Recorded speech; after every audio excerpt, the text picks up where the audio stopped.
फरहाना मकसूद, हाँ कबूल है कि ईद स्पेशल के साथ दिल भर से आँख मिली, ओ भीगी शाम सुहानी में लुट गए भरी जवानी में।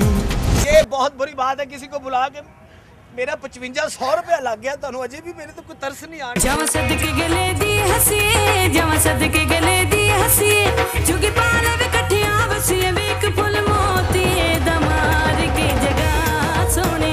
कि कैसी गुजर रही है जिंदगी शादी के बाद? बहुत अच्छी गुजर रही है। ये तो सियासी बयान है। बेगम ने घूरी डाली है तो आपने साथ ही बयान बदल दिया। आपको सिद्रा से कोई शिकायत तो नहीं है? नहीं, मुझे तो कोई शिकायत। आँखों में छुपा लूं तुझे, तुझसे चुरा लूं तुझे, आ मेरे पास आ। पूछे कोई तो प्यार से कहना हाँ कबूल। हाँ कबूल है ईद स्पेशल। देखिए ईद के दूसरे दिन रात 9:05 पर सिर्फ A+ पे।